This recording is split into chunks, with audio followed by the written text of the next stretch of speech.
হুজুর খাজা মঈনুদ্দিন চিশতি হাসান সঞ্জারি রাদিয়াল্লাহু তাআলা আনহুর জন্ম 530 খ্রিস্টাব্দ হিজরিতে। দ্য প্রিচিংস অফ ইসলাম এই কিতাবের মধ্যে স্যার T.R.W. আর্নল্ড, অনেক বড় নামকরা রাইটার, আল্লামা ইকবালেরও শিক্ষক, উনি দ্য প্রিচিং অফ ইসলামে লিখেছেন।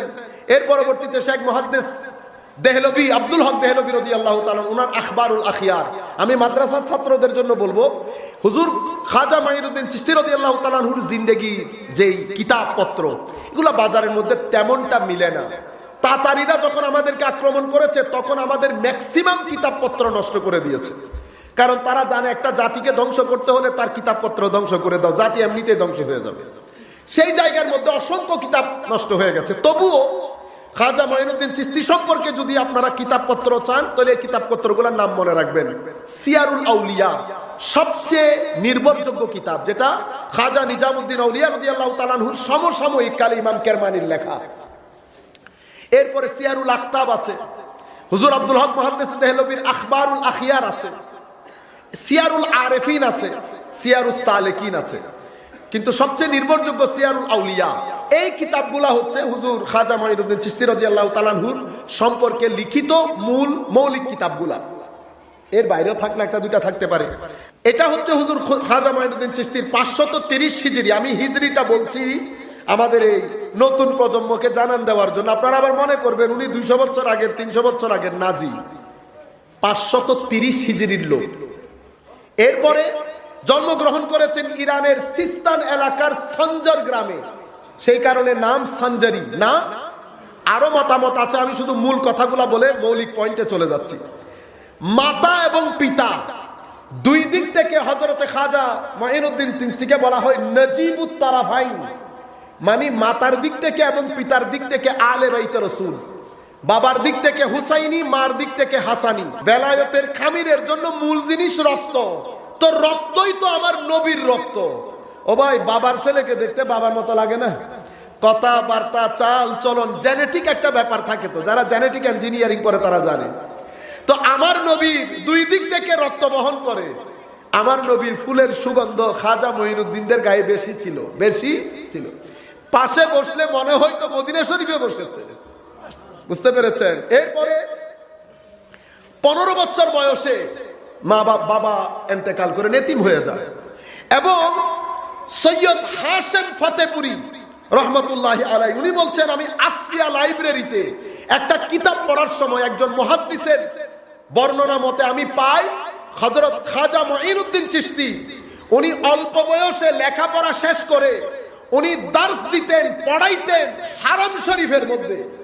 কি পড়াইতেন? ইলমে হাদিসের দার্স দিতেন। তাইলে উনি সেই যুগের বিশ্ববিখ্যাত আলেম না হলে হারাম শরীফের মধ্যে তার দরজ দিতে যান না, বুঝতে পেরেছেন? জামিয়াত দরজ দিতে খবর হয়ে যাবে, হারাম শরীফে তৎকালীন যুগের দরজ দিতেন।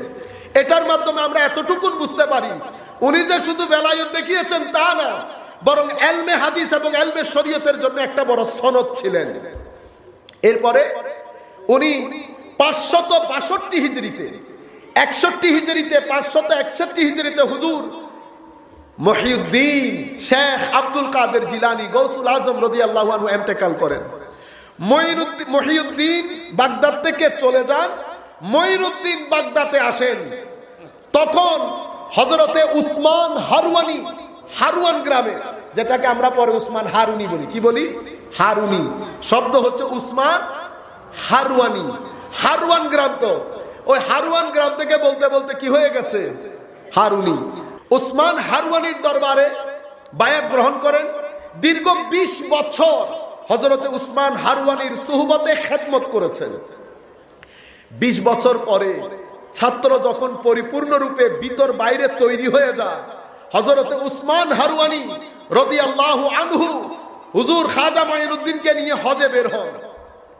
হেরেমে পাকের মধ্যে যখন রুহানি ভাবে উনি চান যে উস্তাদ ছাত্রকে আল্লাহর কুদরতির হস্তে অর্পণ করবে, গায়েব থেকে আওয়াজ আসে যে উসমান মঈনুদ্দিন আল্লাহর মাহবুব হয়ে গেছে।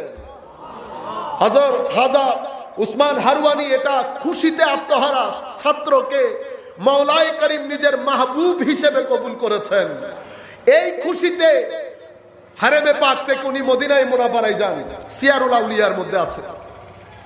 মদিনায় মুনাওয়ারার মধ্যে আমার নবী সাল্লাল্লাহু আলাইহি ওয়াসাল্লামের হাতে দেওয়ার পরে আমার নবীর হাতে অর্পণ করেন। খাজা মাইনুদ্দিন আমার নবীকে সালাম করেন। সালাম করলে আমার নবী জবাব দিয়েছেন, ওয়া আলাইকাস সালাম ইয়া কুতুবাল আকতাব, ইয়া কুতুবাল মাশায়েখ, ও মাশায়েখদের কুতুব ইমাম, তোমার উপরও আল্লাহর রহমত বর্ষিত হোক। মনে রাখবেন, কুতুব বেলায়েত জগতের সর্বোচ্চ চূড়ার নাম হচ্ছে কুতুবিয়ত। এক সময়ে কুতুব 5 জনও থাকতে পারে, 7 জনও থাকতে পারে। 5 জন বা 7 জনের মধ্যে টপ মোস্ট সিনিয়র যিনি হন ওনাকে বলা হয় গৌসুল আজম। গৌসুল আজম। এখন বুঝতে পেরেছেন, টপ জায়গা হচ্ছে কুতুবের জায়গা। কুতুবের মধ্যে 5 জনও হতে পারে, 7 জনও হতে পারে। এই 5-7 জনের মধ্যে যিনি টপ মোস্ট সিনিয়র হন ওনাকে বলা হয় গৌসুল অথবা কুতুবুল আক্তাব। কুতুবুল আক্তাব। তো হুজুর খাজা মাইনুদ্দিন চিশতিকে আমার নবী বানিয়ে দিয়েছিলেন কুতুবুল মাশায়েখ, গৌসিয়তের পর্যায়ে ছিলেন। এরপরে হযরতে খাজা মাইনুদ্দিন চিশতি রাদিয়াল্লাহু তাআলা আনহু, সংক্ষিপ্ত করে বলি, উনি বাগদাদে ফেরত আসেন। বাগদাদে ফেরত আসার পরে উনি বাগদাদে কিছুদিন থাকেন। থাকার পরে আউলিয়ায়ে কেরামের শান হচ্ছে সমসাময়িক উলামায়ে কেরাম, আউলিয়া বুজুর্গ যারা আছে তাদের সুহবতে গিয়ে বসা এবং মাজারাতের মধ্যে গিয়ে ফুয়ুজাত গ্রহণ করা। আজকে আপনি মাজারাত থেকে কেটে দিচ্ছেন মানুষকে। উনি বাগদাদের জমিনে হযরতে নজমুদ্দিন কুবরা রাদিয়াল্লাহু তাআলা আনহুর সুহবতে যান। কারণ দিল্লি এবং সঞ্জরের মধ্যে এসে, আজমেরের মধ্যে এসে রাজত্বের আসনে বসবেন, বসার আগে মুরব্বীদের দোয়া নিয়ে আসতে হবে না? মুরব্বীদের দোয়া। নজমুদ্দিন কুবরা উনি ইমাম ফখরুদ্দিন রাজির শাইখ। নজমুদ্দিন কুবরার সুহবতে বসেন। সেই জায়গার মধ্যে শিহাবউদ্দিন সুহরাওয়ার্দী খাজা মাইনুদ্দিনের সমসাময়িক, তবুও শিহাবউদ্দিন সুহরাওয়ার্দী হযরত খাজা মাইনুদ্দিন থেকে ফুয়ুজাত গ্রহণ করেন। এবং সেই সময় আরেক বিখ্যাত আল্লাহর ওলি হযরতে বখতিয়ার কাকি রাদিয়াল্লাহু আনহু হুজুর খাজা মাইনুদ্দিন চিশতি রাদিয়াল্লাহু তাআলা আনহুর হাতে বায়াত গ্রহণ করেন। অতঃপর বাগদাদ থেকে সফর করে আজমেরের উদ্দেশ্যে প্রথমে হামদান থেকে তাবরেজ শহরে আসেন। সেই শহরের মধ্যে আবু সাঈদ তাবরেজির হাতে ও দীর্ঘদিন ওনার সুহবতের মধ্যে থাকেন। ওখান থেকে খিরকান যান। খিরকানের মধ্যে বিশ্ববিখ্যাত আল্লাহর ওলি, প্রথম যুগের আল্লাহর ওলি আবুল হাসান খিরকানি রাদিয়াল্লাহু তাআলা আনহুর সুহবতে দীর্ঘ 2 বছর থাকেন।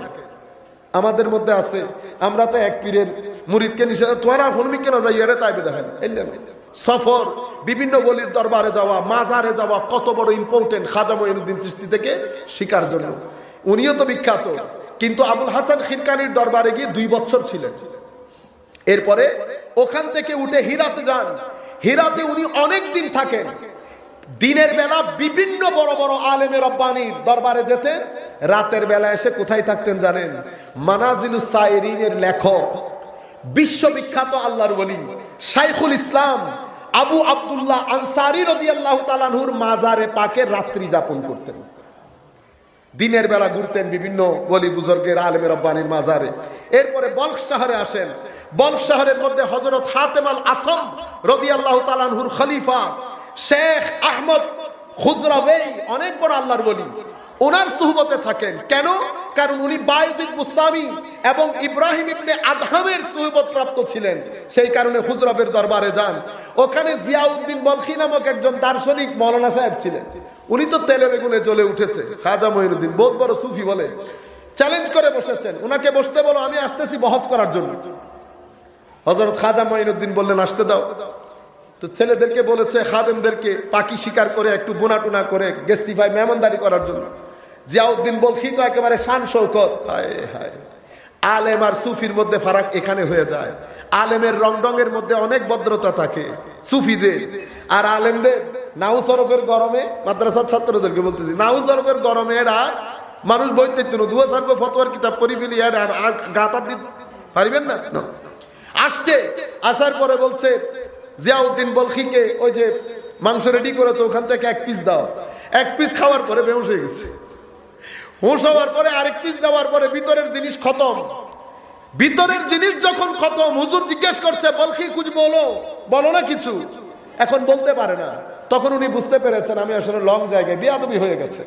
হযরত জিয়াউদ্দিন বলখি ক্ষমা চেয়েছেন, ক্ষমা চেয়ে খাজা মঈনুদ্দিনের সুবত এখতিয়ার করে আল্লাহর ওলিতে পরিণত হন। সেখান থেকে হুজুর খাজা মঈনুদ্দিন চিশতি রাদিয়াল্লাহু তাআলা আনহু গজনি এসে লাহোর আসেন। লাহোরের মধ্যে হযরতে দাতা গঞ্জে বখশ আলী হুজবেরি রাদিয়াল্লাহু তাআলা আনহুর দরবারে 40 দিনের মতো ছিলেন। মাজারে পাকের মধ্যে সারা দিন রাত মাজারে পাকের মধ্য থেকে ফুয়ুজাত গ্রহণ করেন। কারণ এশিয়ার মধ্যে খেদমত আঞ্জাম দেবেন, দাতা গঞ্জে বখশ আলী হুজবেরি যদি সিগনেচার না করে এখানকার খেদমত তো করা সম্ভব না। সেই কারণে এই হিত্তার খেদমত বাংলাদেশ, ইন্ডিয়া, পাকিস্তান, শ্রীলঙ্কা, এই খিদমত রুহানি খিদমত যারা আঞ্জাম দিয়েছেন প্রত্যেকের চিঠির উপর খাজা দাতা গঞ্জে বখশ আলী হুজবেরির সিগনেচার এসেছে। এই সিগনেচার মদিনায় পাক গোসে আজম হয়ে খাজায় আজমেরের দরবার থেকে সিগনেচার হয়ে খাজায় আজমের সার্টিফিকেট নিয়ে আজমেরের উদ্দেশ্যে রওনা। আজমেরের মধ্যে 40 জন দরবেশ নিয়ে ঢুকেন। আমার বক্তব্য 5 মিনিটের মধ্যে শেষ হয়ে যাবে। যখন ঢুকেন, হাই খোদা, মানুষ তো সাথে সাথে আছে, কারণ চেহারা আরেক ধরনের, কথাবার্তা আরেক ধরনের, দেখলে এক ধরনের সুকুন। যেই সামনে থাকে চুম্বক, তো পেরেক যেমন চুম্বকের সাথে থাকলে লেগে থাকে লেগে থাকে লেগে থাকে। পেরেককে যখন আপনি বের করে এটার উপর রাখবেন, পেরেকের আশেপাশে যখন 2-4টা পেরেক পরে থাকে, এগুলার এখন পেরেকে টানে। এমনি পেরেক আগে টানতো না। পেরেকরে জিগায়, কি রে বেটা, আগে তোমার সাথে পরে থাকতাম, কই তুমি টানতা না তো? আগে তো আমার ভিতরে আকর্ষণ ছিল না, চুম্বকের সাথে 2-3 দিন থাকার পরে আমার ভিতরে এসেছে আকর্ষণ, আমি এখন টানি। তো ওনারা তো চুম্বক, রুহানি চুম্বক। যেতে যেতে যেতে আজমেরের মধ্যে ঢুকতে ঢুকতে 65,000 লোক ইসলাম কবুল করেছে। আপনি হা করে বলে দিতেছেন খেলাফত খেলাফত, জিহাদ জিহাদ, আপনি বুঝতে পারতেছেন হাঁটতে হাঁটতে। এরপরে আজমেরের মধ্যে তখন আজমের সেন্টার অফ সিভিল, আমাদের এখানকার centre of civilisation, art, culture সবকিছুর দিক থেকে অনেক রিচ। এরপরে ঢুকার পরে ওনারা তাবু গেড়েছে, যেখানে রাজার স্থানীয় মন্ত্রী মিনিস্টার, রাজার উট যেখানে বাঁধা হয় সেখানে ওনারা তাবু গেড়েছে। সকালবেলা উঠে যারা রাখাল ছিল তারা এসে বলছে, আপনারা এখানে কেন? এখানে তো রাজার উট বাঁধা হয়, উঠেন উঠেন উঠেন। উঠে গেছে, বেয়াদবি করা শুরু করেছে। খাজা মঈনুদ্দিন চিশতি খাদেমকে বলছেন, বলে দাও উট বেঁধে লাভ নাই, উট কালকে থেকে আর উঠবে না। কে শুনে কার কথা তুলে দিয়েছেন, ওনারাও চলে গেছেন পাশে পাশে অন্য জায়গায়। উট বেঁধেছে, সকাল যখন উটকে চড়ানোর জন্য নিয়ে যেতে এসেছে, উট একটা উটও আর উঠে, তারা টানে একদিকে, উট টানে নিচের দিকে। দৌড়তে দৌড়তে এসেছে মুসলমানের এই কিছু লোক এসেছে, ওনারা বলেছেন উট বসে থাকবে, উট তো উঠে না। এই ঘটনার প্রেক্ষিতে আরো হাজারে হাজার লোক ইসলাম কবুল করেছে। পুরো এলাকার মধ্যে মানুষ জানতে পেরেছে যে এখানে নাকি কিছু মানুষ এসেছে, দরবেশ টাইপের লোক, বলি টাইপের লোক। বাজার বসে গেছে না এখন, একজনের থেকে আরেকজন, একজনের থেকে আরেকজন খবর পেতে পেতে শেষ পর্যন্ত হায় হায় জায়গা দিয়েছে। এখন পানির দরকার আছে না, এখন পানি কোত্থেকে নেবে? পাশে আনাসাগর। আনাসাগর এটা দেখতে নদী, সাগর না, নদী, ছোট্ট ঝিল বলে আর কি, কিন্তু দেখতে অনেক বড়, সেজন্য বলে আনাসাগর, আসলে কিন্তু সাগর না। তো এই আনাসাগরের মধ্যে স্বাভাবিকভাবে ওখানকার যে মন্ত্রী মিনিস্টার, ওরাই পানি ব্যবহার করতো। ওরা যখন দেখছে এরা পানি ব্যবহার করছে, তো পানি ব্যবহার করতে নিষেধাজ্ঞা জারি করেছে। খাদেম গেছে পানি আনার জন্য, পানি দেয় না, বেয়াদবি করে। হুজুরের দরবার এসে বলছে, হুজুর এরা তো আমাদেরকে পানি দিচ্ছে না, উল্টো বেয়াদবি করছে। কহে এত বড় সাহস? একটা বদনা দিয়ে বলে পানি নিয়ে আসো। বদনা দেওয়ার বাহার পুরো আনাসাগর বদনার ভিতরে ঢুকে গেছে। আয় হায়, আমিও বলি হুজুর, এই তো পূর্বে আমার নবী হুদাইবিয়ার প্রান্তরে পানির সমস্যা দেখা দিয়েছিল, সাহাবায়ে কেরামের কাছে পানি নাই, হাজারে হাজারে সাহাবায়ে কেরাম, পানি নাই। সাহাবায়ে কেরাম এসে আমার নবীর দরবারে বলছে, ইয়া রাসূলুল্লাহ পানি সংকট। আমার নবী বলেছেন, তোমাদের কারো কাছে কোনো বর্তন থাকলে নিয়ে এসো। বর্তন নিয়ে এসেছে, আমার নবী হাত ঢেলে, হাত তোলার দে হাত মুবারক থেকে পানি ঝরা শুরু হয়েছে। হাজারে হাজার সাহাবায়ে কেরাম পানি পান করেছে, অজু করেছে, প্রত্যেকের প্রয়োজনের জন্য পানি নিয়ে রেখেছে। সেই দিন আমার নবী হাত মুবারক দিয়ে পানির সমুদ্র বইয়ে দিয়েছে। কিছু বছর পরে আমার নবীর আরেক গোলাম এবং সন্তান পুরানা সাগরের পানি এক বদনার মধ্যে নিয়ে ফেলেছে। একজন সমুদ্র বয়ে দেয়, আর উনার গোলাম এসে পুরা সমুদ্রের পানি এক লোটার মধ্যে নিয়ে নেয়। এই ঘটনা যখন ঘটেছে পুরো এলাকার মধ্যে খিলবলি মচ গেয়া। ও মা, মানুষ সমানে সমান ইসলাম কবুল করছে, দল ভারী হয়ে যাচ্ছে কোনো কিছু না দেখে। আমি খুব সংক্ষিপ্ত করে বলছি। এরপরে পৃথ্বীরাজ সাধুরাম, অনেক বড় জাদুকর, তাকে পাঠানো হয়েছে শায়েস্তা করার জন্য। গোলাম খাদেম এসে বলেছে, হুজুর এই কি একজন এসেছে সাধুরাম নামক, কি বলে জাদুঘর, আসতে দাও। আমার খাজা মাইনুদ্দিন শুধু নজর দিয়েছে। আয় হায় হায়, আউলিয়া ইকরামের দৃষ্টির মধ্যে একটা খাস নজর থাকে, একটা খাস তাসির থাকে। দেওয়ার পরে তার মুখের মন্ত্র খতম। এরপরে নামাজ আদায় করেছে খাজা মাইনুদ্দিন। আমার ভাইয়েরা, নামাজ কত গুরুত্বপূর্ণ দেখেন। সেই গুরুত্বপূর্ণ পয়েন্টেও হুজুর খাজা মাইনুদ্দিন নামাজ বলে নাই। আমরা আজকে তরিকত তাসাউফের নাম দিয়ে নামাজটাই করি না। নামাজ পড়ে আরেক দৃষ্টি দেওয়ার পরে পুরা শরীরের মধ্যে প্যারালাইজড হয়ে গেছে। এরপরে খাজা মাইনুদ্দিন বললেন, সাধুরাম কি বলবি বল। বলতে চেয়েছিল রাম রাম, হয়ে গেছে রহিম রহিম। রহিম রহিম বলার দে, তার সাথে যারা এসেছে তারা সমানে মারতে শুরু করেছে সাধুরামকে। পুরো অবস্থা খারাপ, মেরে ফেলার জোগাড়। সে অবস্থা থেকে খাজা মাইনুদ্দিন উদ্ধার করলেন, সুহবত দিলেন। এরপরে উনিও ইসলাম কবুল করলেন। এলাকার মধ্যে আরো খলবলি মচকেয়া, হাই খোদা, যারে পাঠায় মানুষ সমানে সমান ইসলাম কবুল করছে। সেন্টারের মধ্যে তো ঘটনা ঢাকার মধ্যে ঘটছে, বাঁশখালীর মধ্যে ঘটলে না কেউ জানতে পারতো না। সেন্টারের মধ্যে মিনিস্টার যখন দেখছে, পুরা মিনিস্ট্রি এলাকার মধ্যে ছড়িয়ে যাচ্ছে না ঘটনা, একজনের থেকে একজন। এরপরে তাদের সর্বশেষ অস্ত্র রাজা পৃথ্বীরাজ, এই কি বলে অজয় পাল। আমরা আমাদের বিশ্ববিখ্যাত আমাদের কাওয়াল, এশিয়া মহাদেশের মধ্যে মানে আপনি বলতে পারেন দ্য লেজেন্ড, আমাদের আমিনুল ইসলাম কাওয়াল মরহুম। আমরা দোয়া করি মাওলাই করি উনাকে জান্নাতুল ফেরদৌসের আলা মাকাম দান করুন। আমরা বিনয়ের সাথে স্মরণ করছি উনাকে। উনি ওই যে কাওয়ালি করতেন না, জয়পাল যুগী কো কালমা পড়ায়া, অজয় পাল তৎকালীন যুগের আপনি হয় না মারজা, সবার শেখ জাদুর মধ্যে। এটা হচ্ছে আখেরি পয়েন্ট, আখেরি বল পাঠাইছে। খাদেম এসে বলতেছে, হুজুর অজয় পাল তার পুরা সৈন্যবাহিনী নিয়ে আসছে। হুজুর খাজা মাইনুদ্দিন খাদেমকে বলেছেন, এটা নিয়ে যাও, এখানে একটা দাগ এঁকে দাও। হুজুর কেন? এই দাগের মধ্যে কেউ ঢুকতে পারবে না। অজয় পাল তার সমস্ত বল দিয়ে চেষ্টা করেছে, দাগের মধ্যে ঢুকতে পারে নাই। শেষ পর্যন্ত সে উড়তে শুরু করেছে, উপর দিয়ে আসতে পারে। হুজুর খাজা মাইনুদ্দিন জুতা মুবারককে বললেন, গিয়ে রে পিটাইয়া নিচে নামা।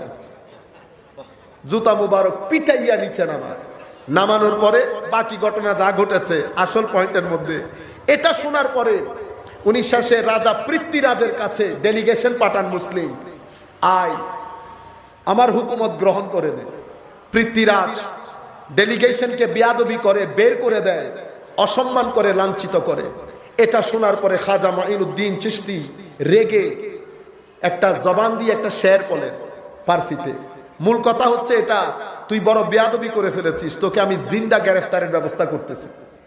এটা হুজুর খাজা মাইনুদ্দিন বলার দে, শিহাবুদ্দিন গৌরী আফগানিস্তানের ময়দানে বসা, উনি ঘুমাচ্ছিলেন। ওই ঘুমের ঘরে খাজা মাইনুদ্দিনের আওয়াজ গেছে শিহাবুদ্দিন গৌরীর কানে। শিহাবুদ্দিন গৌরী দাঁড়িয়ে যায়, সৈন্যবাহিনী তৈরি করে, তৈয়ার করে পৃথ্বীরাজের উপর আক্রমণ করে। এই ভূখণ্ড হাজার বছরের জন্য মুসলমানের কর্তলগত হয়। আপনারা ঐতিহাসিকরা লিখেন শিহাবুদ্দিন গৌরী আসল বিজেতা। আমরা বলি শিহাবুদ্দিন গৌরী আসল বিজেতা না, আসল বিজেতা হুজুর খাজা মাইনুদ্দিন চিশতি। ডাক খাজা মাইনুদ্দিন দিয়েছেন। যুদ্ধ রুহানি ভাবে হয়েছে, জাহেরি ভাবে যুদ্ধে জিতার কথা ছিল না। এই যুদ্ধের মধ্যে খাজা মাইনুদ্দিনের ব্যাকআপ ছিল। সেই কারণে মুসলমানরা 1000 বছর মুসলমানরা হুকুমত ছেড়ে দিয়েছে, কিন্তু এক রাজার রাজত্ব রয়ে গেছে। মুকুটহীন সম্রাট খাজা মাইনুদ্দিন চিশতি হাসান সঞ্জারি রাদিয়াল্লাহু তাআলা আনহু, সেদিনও রাজায়ে হিন্দুস্তান, আজকেও রাজায়ে হিন্দুস্তান। মুসলমান বলেন, বুদ্ধ বলেন, খ্রিস্টান বলেন, হিন্দু বলেন, প্রত্যেকের জন্য রাজায়ে হিন্দুস্তান হিসেবে আজকের দিন পর্যন্ত প্রতিষ্ঠিত। কারণ রাজাই হিন্দুস্তানের আসল উপাধি কেউ দেয় নাই, এটা মদিনাই মুনাওয়ারা থেকে হয়েছে।